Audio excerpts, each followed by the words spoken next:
маҳсулоти ширкати Артгранд чун арзиши зебоӣ дар зиндагии мардум маъво гирифта баҳои сазовори сифату зебоиро касб намудааст.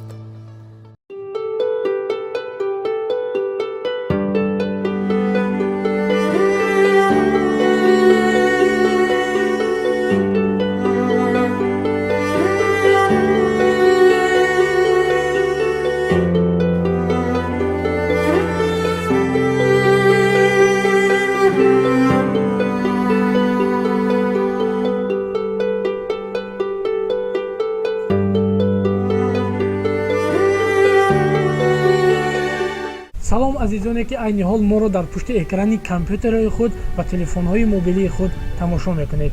лоиҳаи тозаэҷоде аз таҳти дил аст дар ютуб канали пайки су. тасмим гирифтем дар ҳар барнома оид ба зиндагии як нафаре ки на он қадар шароити хуб доранд гуфта бошем ва то ҳадди имкон бо ёрии шахсони саховатманд кӯмаки худро расонида бошем. агар шумо мехоҳед ки ба ягон нафар ёрӣ расонед, кӯмак кунед, ҳатман ба ана ҳамин рақамҳое ки дар рӯи экрани шумо мебарояд занг зада бошед. албатта мо ёрии шуморо ба шахси зарурӣ бурда мерасонем. лоиҳаи тозаэҷоди аз таҳти дил аст дар ютуб канали пайки су. моро пайгир бошед.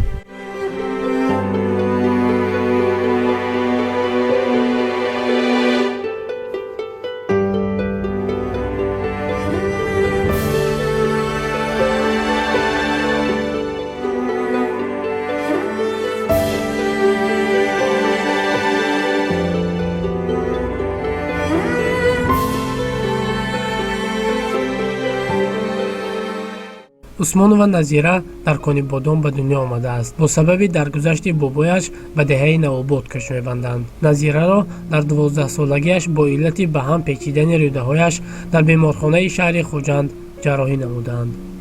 ҷарроҳиам 3-4 соат давом кард ва баъд аз ҷарроҳӣ 3-3.5 моҳ бистарӣ шудам, мегӯяд апаи назира. баъд аз хонадор намудани 3 фарзанд падараш низ аз дунё мегузарад.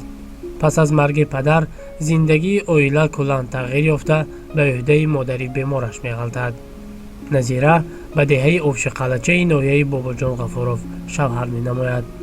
аз сабаби бемориаш зиндагии заношӯии онҳо дер давом намекунад. баъд аз як муддати кӯтоҳ шавҳараш аз ӯ ҷудо мешавад. имрӯз 6 сол мешавад назира бо писаре ки азакаяш гирифтааст дар ҷамоати деҳоти ёваи ноҳияи бобоҷон ғафуров дар иҷора менишинад. ӯ сабаби аз шавҳар ҷудо шуданашро дар бемориаш медонад.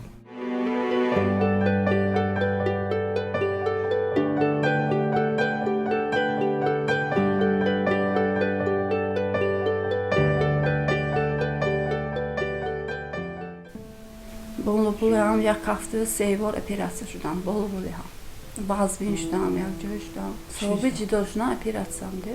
мен оператсия шудам. баъд аз оператсия оварда паттов. баъзбин шудам.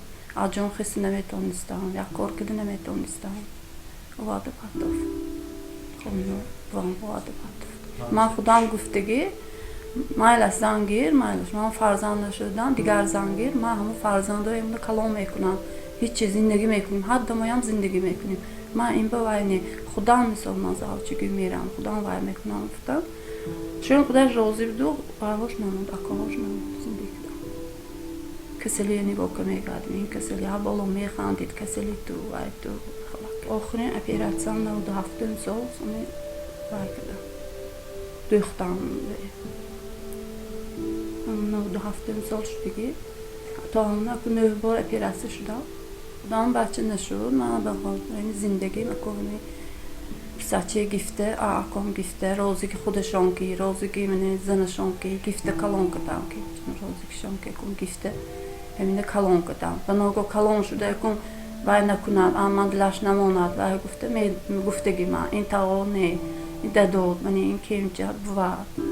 инҳо вай гум, ман сирона якта туя мегӯям, ту мана калон кади, гуфте. вай тан гифтам ки, ман фарзанди ту, ман дигар ҳеҷ каси намегӯям. خیلی وقتا لیچینی زوب میکشتیم، اینی خودم لیچینیم بریم، زوم لیچینیشون بر زوب میکشتیم. پول نیست که لیچینی کنیم، خانه دوروی آورده، خانه خودم هم با من خانه لیچینی میکردیم. شرایط نبود، خیلی وقتا بانیسی رفته خور رفتم به کدام شرایط نبود تاول شرایط نیست که من یا بخورم ولی چی نگیرم هم دلشون میسخون شب یا نگاه میکردم و میکردم و من نشدم صبح دوهای شبم خیزم و یا بیدار میشتم گیره میکردم چون گیره که تاسیب کننده ایچ نی میشتم گیره کردم آخران وقت گفتم که همه خیلی پتفته بروام کی گفتم خیلی نگوید گفتم ای عالم خیلی پتفته بروام که همه بخبر میمانیم من کوی اجاره میبرم گفته وقتا نقششان فقط خانه گیری بود فقط میگفتم من اجاره میبرم فقط خانه گیری بود مدام اجاره میبرم من گفتشان شد همچه برای لیکن سخناشون شیرین بود یکم بار خیلی جنگ و نیده فقط ما چه اتاق بایم دیم حدم یادریم اوکی هم تو های بایم صحبت که میشتیم یکم بار جنگ و نبود مونده فقط بچه من فقط میفتم آرزو بچه نمیم تا حالی بچه هم میگه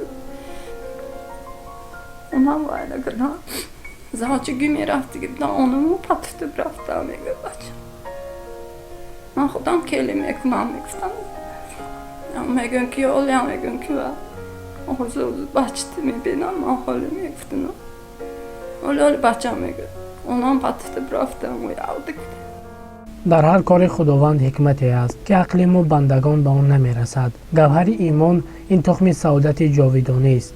پروردگار به ما این نعمت را داده است و تخم ایمان در قلب ما نهاده است. پرورشی آن تخم را به عهده خود ما واگذاشته است و گفته است که این تخم را با آب طاعت و عبادت و گرفتن دست بینوایان پرورش کن تا درخت شود که ریشه آن به قعر زمین فرو رود و شاخ آن به آسمان اوج کشد. بیننده عزیز، ما مختصر درباره زندگی اپی نظیره نقل نمودیم و شما شاهدی آن گردیدید که در حقیقت اپی نظیره همراه فرزندش و کمک ما و شما نیاز دارد. اگر از دستتان کاری می آید پس دریغ نداریدش. بینندگان عزیز، اگر می خواهید به اپی نظیره تا قدر امکان کمک کرده باشید و با کارتایی که در دست من است رقمهایش ما این حال در روی اکران کلان کرده نشون میدیم تا قدر امکان کمک کرده باشید. و این بود نخست برنامه از تحت دل از یوتیوب کانال پایکیسو. ما رو پیگیر باشید.